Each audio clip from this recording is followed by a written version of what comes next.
नमस्कार दोस्तों, मेरा नाम है कृष्ण मोहन और आप देख रहे हैं केएम टॉक्स। आज हम बात करने वाले हैं बजट के ऊपर। यूनियन बजट 2022 से हम लोग क्या एक्सपेक्ट कर सकते हैं। जो देखिए 1 तारीख को हमारी जो फाइनेंस मिनिस्टर निर्मला सीतारमण वो 2022 और 2023 के सेशन के लिए पार्लियामेंट में 1 फरवरी 2022 को बजट को प्रेजेंट करेंगी। This budget is much awaited, ठीक है ना। इस बजट का इंतज़ार काफ़ी लोग कर रहे हैं क्योंकि इस साल ओमिक्रॉन का जो वेरिएंट है कोविड-19 का, जो कोविड-19 का वेरिएंट है ओमिक्रॉन, इसकी वजह से कंट्री में तीसरी लहर देखने को मिल रही है। अगर हम 2021 की बात करें, यूनियन बजट 2021 की बात करें, तो उसने लार्जली फोकस किया था on health care and stimulus package to boost India health care sector to deal with the कोविड-19 pandemic more effectively and efficiently. तो बेसिकली 2021 का जो बजट था वो फोकस किया गया था कैसे हम लोग हेल्थ केयर में काफ़ी फोकस किया गया था, कैसे हम लोग हेल्थ केयर सेक्टर को इम्प्रूव कर सकते हैं more effectively and more efficiently कोविड-19 से डील करने के लिए। अगर हम इस बार की बात करें तो individual specially the salaried class were waiting to see which new reform और announcement will be made specially in relation to the income tax. इस बार क्या हो रहा है, बेसिकली टैक्सेशन पे काफ़ी बातें होनी चाहिए, ऐसा उम्मीद लगाया जा रहा है। कुछ टैक्स स्लैब्स में कुछ उलट फेर देखने को मिल सकती है, ठीक है ना। Finance minister Nirmala Sitharaman had not announce any changes in the income tax slabs for individual tax pair last year. पिछले साल इंडिविजुअल टैक्स पेयर के टैक्स स्लैब में निर्मला सीतारमण ने कोई भी चेंजेस नहीं किए थे। However senior citizens above 75 years with only pensions and interest as income were exempted from tax filing, ठीक है। इस साल की बात करें तो people are eagerly waiting announcement concerning income tax. Basically मोटी बात आप समझ लीजिए कि बेसिकली इस साल का जो भी आएगा, जो बजट आएगा, उसमें टैक्स की बात काफ़ी की जाएगी। इनकम टैक्स के ऊपर काफ़ी सारी बातें हमें देखने को मिलेंगी। तो आइए इस 10 पॉइंट के बदौलत हम लोग 10 पॉइंट के साथ समझेंगे क्या हम एक्सपेक्ट कर सकते हैं इस साल के बजट से। पहला पॉइंट तो क्लियर हो गया होगा। पहला पॉइंट ये कह रहा है कि the individual tax payer will be hoping for some short of tax relief amid additional strain cost by rising expenses due to कोविड-19 एंड वर्क फ्रॉम होम। बिल्कुल सही बात है, कोविड-19 की वजह से एक्सपेंसेस काफ़ी बढ़ गए हैं। जो इंडिविजुअल टैक्स पेयर है वो चाहते हैं कि उनके इनकम टैक्स में कुछ रिलीफ दिया जाए सरकार द्वारा। The individual and business man will also be hoping for lowering of tax rate and tax slabs, ठीक है ना। जो बिजनेस मैन हैं, जो इंडिविजुअल्स हैं, ये होप कर रहे होंगे कि हमारे टैक्स स्लैब्स में कुछ चेंज किया जाए, और चेंज नहीं किया जाए, लोअर किया जाए, lowering of tax rates and tax slabs. दूसरा पॉइंट क्या कह रहा है, there are also expectations to raise basic tax exemption limit of income tax from Rs 2.5 lakh to 5 lakh. Several individuals will benefit from the tax relief and liquidity if the basic tax exemption limit is raised। काफ़ी लोग इसका benefit उठा सकते हैं अगर tax exemption की limit को हम लोग 2.5 लाख से 5 लाख तक कर देते हैं। जो तीसरा पॉइंट है उसमें हेल्थ सेक्टर की बात की गई है।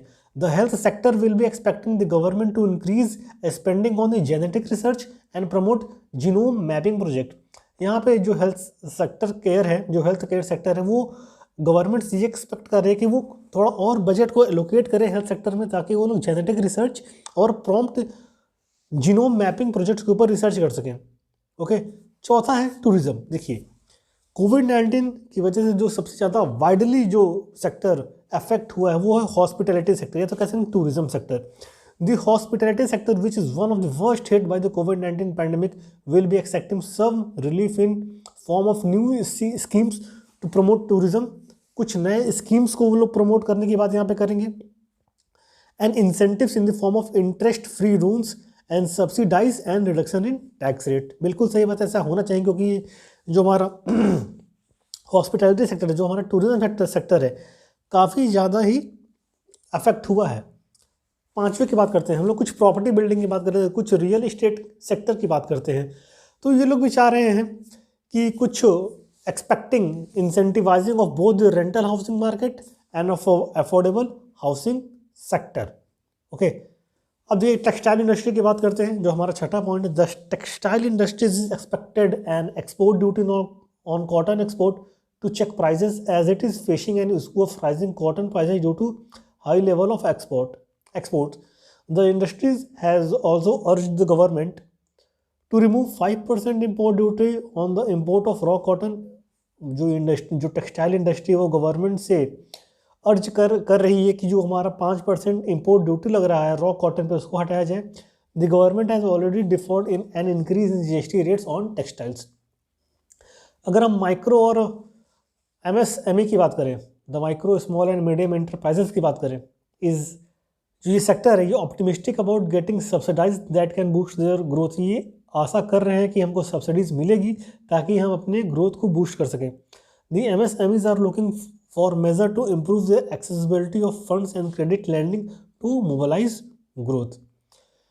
8वां पॉइंट क्या कह रहा है? The MSMEs are also expecting the introduction of some new norms in the need to trade policy to facilitate ease of business in the domestic as well as the international market.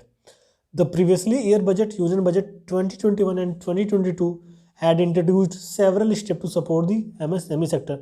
जो हमारा पिछले साल का plan था, जो हमारे पिछले साल का बजट था 2021 और 2022 का, उसमें कई सारे ऐसे स्टेप इंट्रोड्यूस किए गए थे जिससे एमएसएमई सेक्टर को सपोर्ट मिले। तो वो लोग इस साल भी कहीं ना कहीं उम्मीद कर रहे होंगे कि सरकार कोई ऐसा स्टेप हमारे ले ताकि हम अपने सेक्टर को और ग्रोथ कर सकें और उसमें हम और ज़्यादा रेवेन्यू कमा सकें। 9th पॉइंट क्या है? Beside this the finance minister is expected to introduce provisions to allow an economy revival focusing more on demand generation, employment generation and boosting public health care and the MSME sector which is the backbone of the economy. बिल्कुल सही बात की गई यहाँ पे। हम ये expect कर सकते हैं कि कुछ प्रोविजंस लेके आएँ जिससे हमारी इकोनॉमी रिवाइव हो, ठीक है ना। और फोकस हमारा कहाँ पे होगा? डिमांड जनरेशन में, डिमांड को जनरेट करने के लिए, एम्प्लॉयमेंट को जनरेट करने के लिए, और boosting public health care services and MSME sector, जो कि एक हम लोग कहते हैं कि रीढ़ की हड्डी है इकोनॉमी के लिए, which is the backbone of the economy.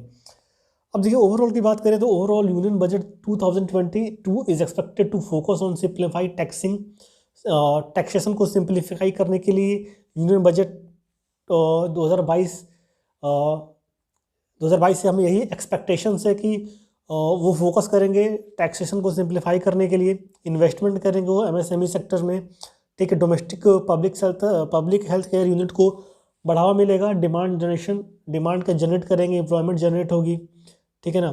तो ये सारी बातें थी और इन्हीं सब बातों की वजह से क्या बनेगा, जो हमारा पीएम मोदी का विज़न है आत्मनिर्भर भारत, उसको ऐसा बनाने में उनको और ज़्यादा मदद मिलेगी। एक सेक्टर और है मैन्युफैक्चरिंग सेक्टर की बात कर लेते हैं। वैसे इकोनॉमी दो तरह की होती है, एक फॉर्मल इकोनॉमी होती है, एक इनफॉर्मल इकोनॉमी होती है। फॉर्मल इकोनॉमी में क्या होती है, जो डिपार्टमेंट गवर्नमेंट के अंदर फॉल करते हैं उसको हम लोग बोलते हैं फॉर्मल इकोनॉमी, और जो इनफॉर्मल इकोनॉमी होती है, जो सेक्टर गवर्नमेंट के अंडरटेकन में नहीं होते उसको बोलते हैं इनफॉर्मल इकोनॉमी। जैसे मैन्युफैक्चरिंग हो गया, कंस्ट्रक्शन हो गया, ठीक है ना, प्राइवेट सेक्टर्स हो गए। तो बेसिकली मैन्युफैक्चरिंग यूनिट्स यहाँ पे हम लोग को करना पड़ेगा, मैन्युफैक्चरिंग यूनिट्स को लेकर आना पड़ेगा। जैसे सैमसंग की बात करें तो वियतनाम में सैमसंग ने करीबन अपने 1 लाख वर्कफोर्स वहाँ पे लगाया हुआ है। अगर हम वियतनाम की बात करें, अगर हम थाईलैंड की बात करें, या फिर साउथ एशियन कंट्रीज़ की बात करें, चाइना की बात करें, चाइना में आईफोन बनता है, तो वहाँ पे बेसिकली क्या है कि वहाँ पे बड़ी बड़ी जाइंट्स सैमसंग है, आईफोन है, अपना उन्होंने मैन्युफैक्चरिंग यूनिट सेटअप किया हुआ है। तो ये सब चीज़ें हमें इंडिया में लेके आनी पड़ेगी, तभी जाके इंडिया एक मैन्युफैक्चरिंग हब बनेगा, ठीक है। अगर मैं आपको बोलूँ जो अगरबत्ती आप लोग घर में यूज़ करते हो वो थाईलैंड से बन के आती है, तो जी बिल्कुल सही सुना, जो आप अगरबत्ती घरों में यूज़ करते हो वो थाईलैंड से बन के आती है।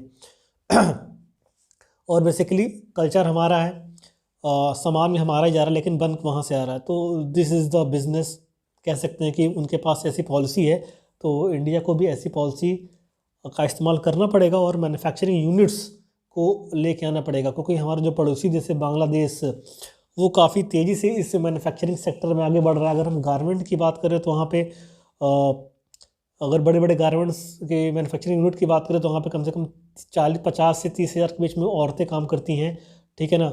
और मतलब टोटल लोग काम करते हैं उसमें से 80% वर्कफोर्स वुमेन होती है। तो कहीं ना कहीं वुमेन्स को वहाँ पे एम्प्लॉयमेंट जनरेट हो रही है, तो जिसकी वजह से उनकी ओवरऑल जीडीपी भी इंक्रीज़ हो रही है। अगर हम वहाँ के पर कैपिटा जीडीपी की बात करें तो वो इंडिया से ज़्यादा है। तो ये सब बातें हैं, अगर हमको सीखना है कुछ तो हमें ज़्यादा दूर जाने की ज़रूरत नहीं है। हमें बांग्लादेश से सीखने को मिल सकता है, हमें वियतनाम से सीखने को मिल सकता है, कैसे वो लोग बड़े बड़े जाइंट्स कंपनी को अपने यहाँ बुला के अपनी मैन्युफैक्चरिंग यूनिट वहाँ पे सेटअप करते हैं और वहीं के लोगों को एम्प्लॉयमेंट जनरेट होता है। तो ये था वीडियो, मिलते हैं आपसे नेक्स्ट वीडियो में, तब तक के लिए जय हिंद, जय भारत, नमस्कार। देखते रहिए केएम टॉक्स।